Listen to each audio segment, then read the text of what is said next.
Modern Indian history का chapter Bharat में press के विकास के बारे में हमने अपने पार्ट 1 में देखा था कि किस तरह भारत में प्रेस का विकास हुआ और प्रेस पे कुछ एक्ट्स भी हमने देखे थे, जिसमें सबसे इम्पोर्टेंट वर्नाक्युलर प्रेस एक्ट हमने देखा था। और अब पार्ट 2 में इस वीडियो में हम पूरे उस लेक्चर को डील करेंगे जहां हम वर्नाक्युलर प्रेस एक्ट के बाद लगाए गए समाचार पत्रों और प्रिंटिंग प्रेस पे अलग अलग तरह के जो अधिनियम थे वो 1947 तक और आज़ादी के बाद तक किस तरह के अधिनियम थे, इन सब के बारे में डिस्कस करेंगे। तो चलिए शुरू करते हैं। दरअसल ब्रिटिश सरकार का प्रेस पर लगाए गए जितने भी एक्ट थे, इन सब के पीछे उद्देश्य यही था कि भारतीय समाचार पत्रों पर एक्ट लगाकर अलग अलग तरह के कानून को पारित कर वो भारतीय के राष्ट्रवादी चेतना को समाप्त करना चाहते थे। दरअसल ये भारतीयों की सोच और पे अंकुश लगाने जैसा था, उनके विचारों को घेर कर रखने जैसा था। इसीलिए भारत में प्रेस पे अलग अलग तरह के एक्ट लगाए गए। इसी एक्ट में शामिल है समाचार पत्र अधिनियम 1908। लॉर्ड कर्जन की ये जो पिक्चर आप देख पा रहे हैं, ये लॉर्ड कर्जन का है। लॉर्ड कर्जन की प्रतिक्रियावादी नीतियों से उत्पन्न असंतोष तथा राष्ट्रीय राजनीति में उग्रवादी नेताओं के उत्थान के कारण सरकारी आलोचना को दबाने के लिए इस अधिनियम को लाया गया।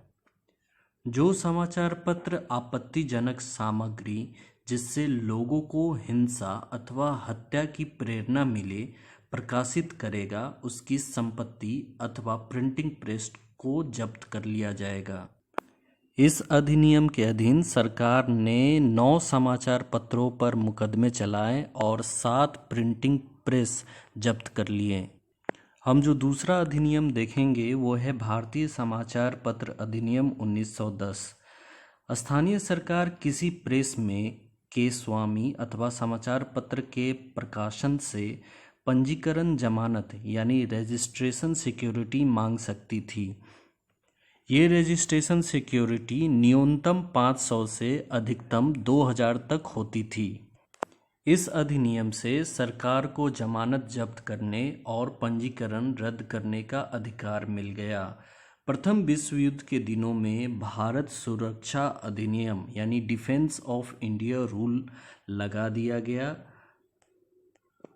जिसके अंतर्गत राजनैतिक आंदोलन और स्वतंत्र जन आंदोलन यानी पब्लिक क्रिटिसिज्म की आज्ञा नहीं थी। हम यहाँ इमेज में सर तेज बहादुर सप्रू को देख रहे हैं। तेज बहादुर सप्रू भारतीय राजनीति में एक बहुत ही विख्यात व्यक्ति हैं, क्योंकि 1928 की जो नेहरू रिपोर्ट थी, उस नेहरू रिपोर्ट में ये एक बहुत ही महत्वपूर्ण सदस्य थे। उसके बाद गांधी इरविन जो पैक्ट हुआ था, इस गांधी और लॉर्ड इरविन के बीच की जो मध्यस्थता थी वो तेज बहादुर सप्रू के नेतृत्व में की गई थी। सर तेज बहादुर सप्रू जो उस समय विधि सदस्य थे की अध्यक्षता में एक समाचार पत्र समिति यानी प्रेस कमेटी नियुक्त की गई, जिसका उद्देश्य समाचार पत्रों के कानून की समीक्षा करना। 1921 में इसकी सिफारिश 1908 और 1910 के अधिनियम रद्द कर दिए गए। यानी 1921 में एक सिफारिश की गई और इस सिफारिश के तहत जो कानून बनाया गया समाचार पत्रों के लिए, उस कानून के मुताबिक 1908 और 1910 वाले जो अधिनियम थे उनको रद्द कर दिया गया। भारतीय समाचार पत्र अधिनियम 1931 अति महत्वपूर्ण है, क्योंकि इसी समय देश में सविनय अवज्ञा आंदोलन सिविल डिसोबीडिएंट मूवमेंट की पृष्ठभूमि चल रही थी और इसी समय इस कानून को लाया गया। इस अधिनियम के द्वारा सरकार को शब्द, संकेत यानी सिंबल अथवा आकृति द्वारा किसी हत्या के अथवा किसी अनुसंदेह अपराध को करने की प्रेरणा देने पर अथवा ऐसे अपराध की प्रशंसा अथवा अनुमोदन करने पर कड़े दंड का प्रावधान था। यहाँ कुछ इमेज मैं आपको दिखा रहा हूँ। जैसे ये देखिए, वंदे मातरम का जो फ्लैग है, ये गांधी जी के 3 बंदरों को दिखाया गया है। उसके बाद 23 मार्च 1931 को ही भगत सिंह, सुखदेव और राजगुरु को फांसी की सज़ा दी गई थी।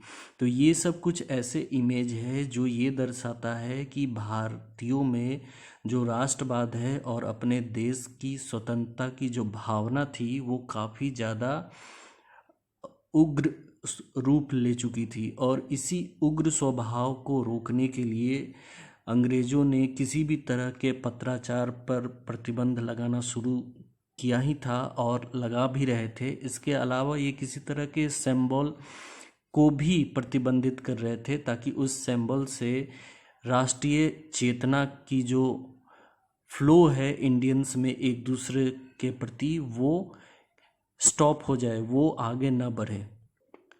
इस अधिनियम को विस्तार करके आपराधिक संशोधित अधिनियम यानी कि क्रिमिनल अमेंडमेंट एक्ट 1932 बना दिया गया। इसी प्रकार दूसरे विश्व युद्ध में भारत सुरक्षा नियमों के अधीन प्री सेंसरशिप पुनः लागू कर दी गई। सरकार द्वारा प्राप्त की हुई ये शक्तियाँ 1945 ईस्वी में समाप्त कर दी गई।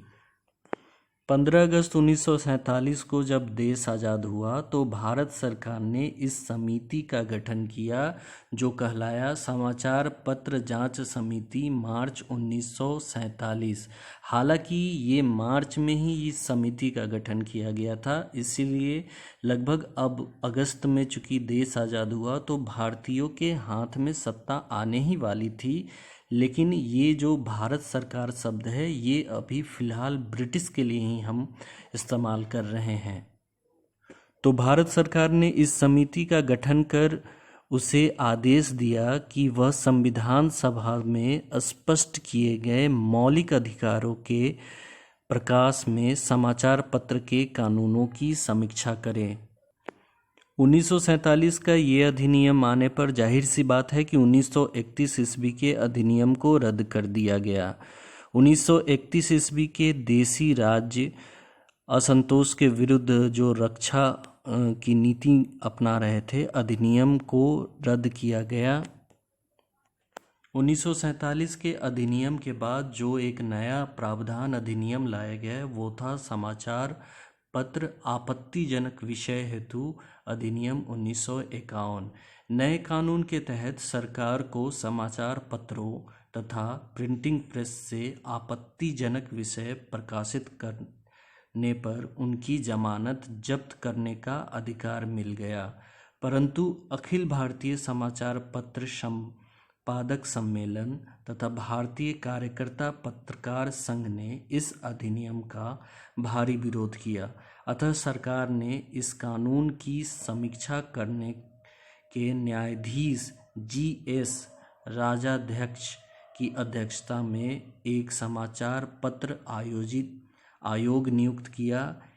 इस आयोग ने अपनी रिपोर्ट अगस्त 1954 में प्रस्तुत की, जिसके आधार पर समाचार पत्रों के पीड़ित संपादक तथा मुद्रणालय के स्वामियों को जूरी द्वारा न्याय मांगने का अधिकार प्राप्त हो गया। इसके अलावा प्रमुख प्रेस अधिनियम 1954 से 1960 तक लगते रहे। यहाँ हम स्वतंत्रता के काल में कुछ प्रमुख कृतियाँ देख रहे हैं तथा उनके लेखकों को देखेंगे जो कि किसी भी एग्ज़ाम के लिए बहुत इम्पोर्टेंट है और शायद इन पुस्तकों ने स्वतंत्रता दिलाने में भारतवासियों की जो नवीन चेतना थी उसको जगाने में काफ़ी मदद की। जैसे unhappy India Lala Lajpat Rai, Gita Rahasya Bal Gangadhar Tilak, Bandi Jeevan Sachindranath Sanyal, Indian home rule Mahatma Gandhi, India independent, India divided Rajendra Prasad, India today Rajani Palme Dutt, Indian Islam Titus, nation in making Surendra Nath Banerjee, Pakistan and the partition of India B.R. Ambedkar, Bhavani Mandir Varendra Kumar Ghosh, the philosophy of bomb, Bhagwati Charan Vohra, my experiment with truth, Mahatma Gandhi, Satyarth Prakash, Dayanand Saraswati, Indian struggle, Subhash Chandra Bose और poverty and un British rule in India, दादा भाई नौरोजी। तो इन लोगों ने इन प्रमुख पुस्तकों के साथ भारत में एक राष्ट्रीय चेतना की लहर को सदैव जीवंत रखा। तो ये थे कुछ महत्वपूर्ण अधिनियम जो अंग्रेज़ों ने भारतीय प्रेस पे लगाए। हमने भारतीय प्रेस के डेवलपमेंट से लेकर स्वतंत्रता तक उस पे लगाए गए जितने भी एक्ट थे उन सब को देखा। अब हमें ये देखना होगा कि इनका आखिर परिणाम क्या हुआ, प्रेस की भूमिका एवं उसका प्रभाव क्या रहा। भारतीय राष्ट्रीय भावना के उदय एवं विकास में प्रेस ने निश्चय ही देश की स्वतंत्रता आंदोलन में महत्वपूर्ण भूमिका निभाई। भारतीय राष्ट्रीय आंदोलन में राजनीतिक, आर्थिक, सांस्कृतिक, सामाजिक एवं प्रत्येक स्तर पर इसकी भूमिका सराहनीय रही। वस्तुतः ब्रिटिश सरकार के वास्तविक उद्देश्य को उसकी दोहरी चालों और तथा उसके द्वारा भारतीयों के शोषण को जनता के समक्ष रखने वाला एक माध्यम प्रेस था। इसलिए हम निस्संदेह यह कह सकते हैं कि सर्वाधिक उल्लेखनीय रूप से राष्ट्रीय आंदोलन को लोकप्रिय बनाने में समाचार पत्रों ने अमूल्य योगदान को नकारा नहीं जा सकता। इन पत्रों के संपादकों एवं आम जनता के बीच भावनात्मक एवं सहानुभूति का संबंध कायम हो चुका था। यह कहना भी गलत न होगा कि जनमत एवं निर्माण एवं विकास भारतीय भाषाई पत्रों की स्थापना एवं विकास के परिणाम स्वरूप ही संभव हो सका। तो ये था भारतीय प्रेस के कुछ महत्वपूर्ण इंट्रोडक्शन से लेकर उसके एंड तक की पूरी जानकारी, डेवलपमेंट से लेकर एक्ट तक लगाए गए पूरे चीज़ों को विश्लेषित करके मैंने आपको बताया। अगर आपको ये वीडियो पसंद आता है तो इसे हमारे चैनल को सब्सक्राइब करें, लाइक करें, शेयर करें और कमेंट करें कि आपको इस वीडियो में क्या पसंद आया। अगर कुछ मिसिंग लगता है तो उसके बारे में भी हमें ज़रूर बताएं। एडिक्शन IAS क्लास आपके साथ हमेशा है और हम आपके बेहतरी के लिए ही नए नए वीडियोस बनाते हैं और आगे आपके सहायता और सपोर्ट से वीडियो बनाते रहेंगे। याद रखिए, आपका किया हुआ एक कमेंट